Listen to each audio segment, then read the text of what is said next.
আসসালামু আলাইকুম। এখন শুনবেন সংবাদ শিরোনাম। জটিল সময় পার করছেন বিএনপি চেয়ারপারসন বেগম খালেদা জিয়া। বিদেশ নেয়ার বিষয়ে সিদ্ধান্ত হয়নি এখনো। রোগ মুক্তি কামনায় মসজিদ, মন্দির, গির্জায় প্রার্থনা।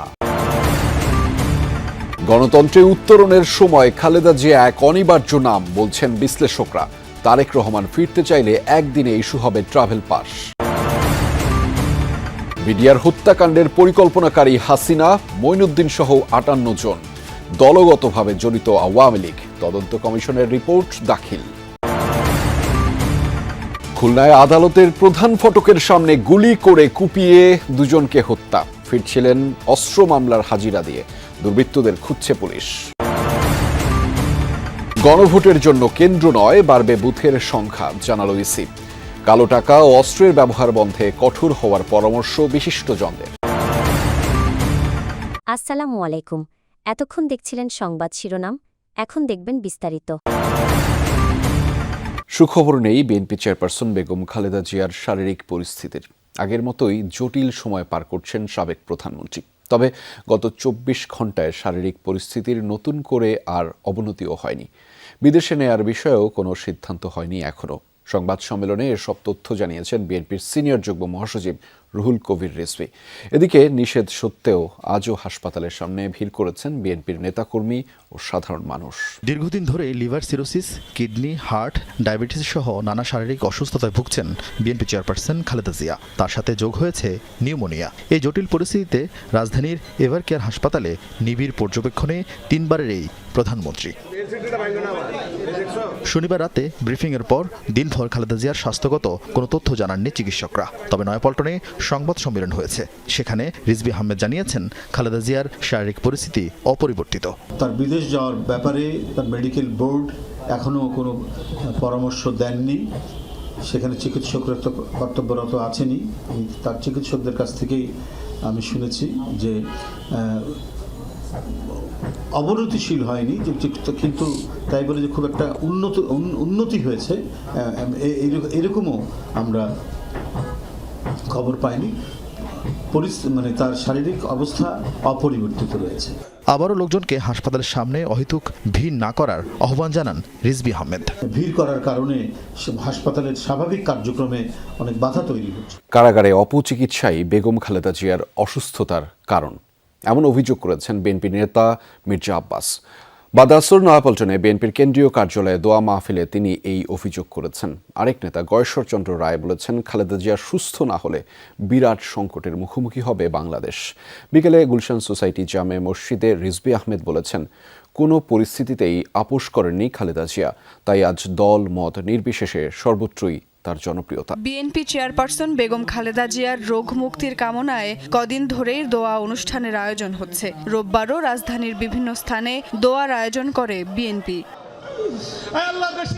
নয়াপল্টনে কেন্দ্রীয় কার্যালয়ে বাদ আসর দোয়ার আয়োজন করা হয়। সেখানে দেশবাসীর কাছে দলীয় চেয়ারপারসনের জন্য দোয়া চান মির্জা আব্বাস। বলেন, কারাগারে অপচিকিৎসার কারণে এমন অসুস্থ হয়ে পড়েছেন খালেদা জিয়া। গণতন্ত্রে উত্তরণের এই সময়ে দেশের রাজনীতিতে বিএনপি চেয়ারপারসন খালেদা জিয়া এখনও অনিবার্য। গণতন্ত্র ও দেশের জন্য খালেদা জিয়ার ত্যাগকে গুরুত্বপূর্ণ বলছেন রাজনীতিবিদ ও বিশ্লেষকরা। বলছেন, অসুস্থতা সত্ত্বেও অভ্যুত্থান পরবর্তী বর্তমান প্রেক্ষাপটে বিএনপি চেয়ারপারসনের মতো অভিজ্ঞ রাজনীতিকের চিন্তা ও মতামত জরুরি। বিশ্লেষকরা বলছেন, খালেদা জিয়ার অনুপস্থিতিতে ক্ষতিগ্রস্ত হবে দেশ, কেননা বিএনপি চেয়ারপারসনের অবস্থান এখন দলীয় রাজনীতির ঊর্ধ্বে। দেশে তখন এরশাদের সামরিক শাসন, গভীর সংকটে দেশ এবং দল। ঘোর অনীহা সত্ত্বেও প্রথমে কর্মী, পরে দলের হাল ধরতে রাজনীতির মাঠে নামতে হয় খালেদা জিয়াকে। সেই শুরু দীর্ঘ 4 দশকের রাজনীতির পথ চলা। অল্প দিনেই এরশাদ বিরোধী আন্দোলনের নেতৃত্ব দিয়ে দেশ জুড়ে পরিচিত হয়ে ওঠেন আপোষহীন নেত্রী হিসেবে। গণতন্ত্র, স্বাধীনতা, সার্বভৌমত্বের প্রশ্নে খালেদা জিয়ার প্রতিশ্রুতিকে অগ্রগণ্য স্মরণ করেন রাজনীতির সংশ্লিষ্টরা।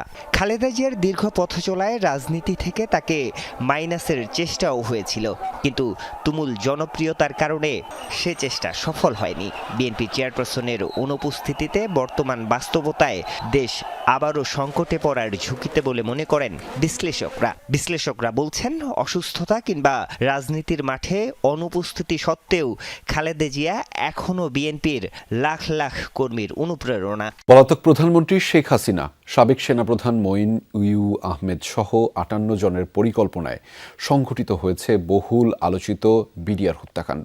সন্ধ্যায় প্রধান উপদেষ্টার কাছে জমা দেয়া প্রতিবেদনে এমনটাই জানিয়েছে জাতীয় তদন্ত কমিশন। বলা হয়েছে, ক্ষমতাকে কুক্ষিগত ও পাকাপোক্ত করতেই এই নৃশংস হত্যাকাণ্ড ঘটানো হয়েছিল, যাতে দলগতভাবে জড়িত ছিল আওয়ামী লীগ। শেখ ফজলে নূর তাপস ছিলেন প্রধান সমন্বয়ক। নারকীয় বিডিআর হত্যাযজ্ঞ বাংলাদেশের ইতিহাসের অন্যতম সেই কালো অধ্যায়ে কেবল 57 জন সেনা কর্মকর্তার মৃত্যুই হয়নি, বুঝে না বুঝে বিদ্রোহের অংশ হওয়ায় তছনছ হয়েছে সীমান্তরক্ষী বাহিনীর অসংখ্য সদস্যের জীবন। কি কারণে, কাদের প্ররোচনায় এমন নৃশংসতা? কেউ কি পেছন থেকে কলকাঠি নেড়েছে? এমন অসংখ্য প্রশ্ন ছিল জনমনে। সেসবের উত্তর খুঁজেছে বিডিআর হত্যাকাণ্ডের ঘটনায় গঠিত জাতীয় তদন্ত কমিশন। দীর্ঘ 11 মাস তদন্ত শেষে রোববার প্রধান উপদেষ্টা ডক্টর মোহাম্মদ ইউনূসের কাছে প্রতিবেদন জমা দিয়েছে তারা, যাতে বলা হয়েছে বিডিআর হত্যাকাণ্ড ছিল পরিকল্পিত। আর এতে তৎকালীন প্রধানমন্ত্রী শেখ হাসিনার গ্রিন সিগন্যাল ছিল উল্লেখ করে বলা হয়েছে, তৎকালীন সেনাপ্রধানেরও যেমন দায় আছে, তেমনি পুলিশ, র্যাব এবং গোয়েন্দা সংস্থাগুলোও চরম ব্যর্থতার পরিচয় দিয়েছে। র্যাবের সদস্যরা ছিলেন, সজ্জিত ছিলেন, তারা ইন্টারভিউ করেনি এবং তারা বলছে, তাদের কমান্ডার আমাদেরকে বলেছে, এবং এটা আমরা ইনভেস্টিগেশন করেছি যে ওই সময় এডিজি ছিলেন কর্নেল রেজা নূর, বর্তমানে মেজর কর্নেল রেজা নূর, রিটায়ার্ড। তদন্ত কমিশন বলছে, হত্যার আগে অনেক সেনা কর্মকর্তার উপর নির্যাতন চালানো হয়েছিল। পুরো ঘটনায় দলগতভাবে জড়িত ছিল তৎকালীন ক্ষমতাসীন আওয়ামী লীগ, যার প্রধান সমন্বয়কের ভূমিকা পালন করেছিলেন শেখ হাসিনার ভাতিজা ও তৎকালীন সংসদ সদস্য শেখ ফজলে নূর তাপস। একই সাথে বিদেশি শক্তির সম্পৃক্ততার প্রমাণ পাওয়ার দাবি করা হয়েছে ওই রিপোর্টে। খুলনায় আদালতের প্রধান ফটকের সামনে 2 জনকে গুলি করে ও কুপিয়ে হত্যা করেছে দুর্বৃত্তরা। দুপুর 12:15টার দিকে এই ঘটনা ঘটে। নিহত 2 জন হলেন খুলনা নগরের নতুন বাজার এলাকার হাসিব হাওলাদার ও বাগমারা এলাকার ফজলে রাব্বি রাজন। তারা একটি অস্ত্র মামলায় হাজিরা দিতে আদালতে এসেছিলেন। মামলার হাজিরা দিতে আদালত ফটকের সামনে মোটরসাইকেল রেখে চা খেতে দাঁড়িয়েছিলেন হাসিব ও রাজন। এ সময় 4 থেকে 5 জন দুর্বৃত্ত তাদের লক্ষ্য করে গুলি ছোড়ে। গুলিবিদ্ধ হয়ে মাটিতে লুটিয়ে পড়েন হাসিব, রাজন। এরপর মৃত্যু নিশ্চিত করতে চাপাতি দিয়ে এলোপাতাড়ি কুপিয়ে পালিয়ে যায় দুর্বৃত্তরা। আশঙ্কাজনক অবস্থায় 2 জনকে খুলনা মেডিকেলে নেওয়া হলে চিকিৎসকরা মৃত ঘোষণা করেন। পুলিশ বলছে, নিহত 2 জন খুলনার একটি সশস্ত্র সন্ত্রাসী গ্রুপের সদস্য।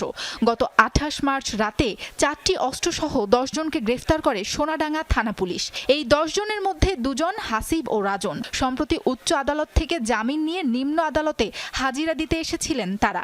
হাসিবের বিরুদ্ধে 4টি ও রাজনের বিরুদ্ধে 6টি হত্যা ও অস্ত্র মামলা রয়েছে। গণভোট আয়োজনের জন্য ভোট কেন্দ্রের সংখ্যা বাড়ানোর প্রয়োজন নেই, পরিবর্তে গোপন কক্ষের সংখ্যা বাড়ানো হবে বলে জানিয়েছেন ইসি সচিব আক্তার আহমেদ। রাজধানীর আগারগাঁয়ে নির্বাচন ভবনে আয়োজিত আন্তঃমন্ত্রণালয়ের বৈঠক শেষে এসব কথা জানিয়েছেন তিনি। বলেছেন, আগামী বছরের নির্বাচন হবে সর্ববৃহৎ এবং শতাব্দীর শ্রেষ্ঠ নির্বাচন। নির্বাচনকে ঘিরে আইনশৃঙ্খলা পরিস্থিতি নিয়ে উদ্বিগ্ন হওয়ার মতো কিছুই নেই জানিয়ে তিনি বলেন, এ নিয়ে স্বরাষ্ট্র মন্ত্রণালয় সচেতন আছে। এ পর্যন্ত পোস্টাল ভোট বিলিতে 1 লাখ প্রবাসী নিবন্ধন করেছেন বলেও জানিয়েছেন তিনি। ভোটের কেন্দ্র বাড়ানো লাগবে না, কিন্তু যে স্টাম্পিংয়ের জন্য যেটা আমরা গোপন কক্ষ বলি, সেটার সংখ্যা বাড়াতে হতে পারে। যে একটা বুথের মধ্যে আমরা প্রাথমিকভাবে হিসাব করেছিলাম 1টা স্টাম্পিং সেন্টার, সেখানে আমরা এখন 2টা করে দিব, যাতে আপনার যারা ভোটাররা 4টা ভোট একসাথে পড়ছেন তার জন্য সময় বেশি লাগবে। আর যিনি আগে থেকে ভোট জেনে যাবেন যে 4টা প্রস্তাবনা কি, তার জন্য এটা সিদ্ধান্ত নেওয়াটা আগে থেকে, এটাও তো একটা চ্যালেঞ্জ।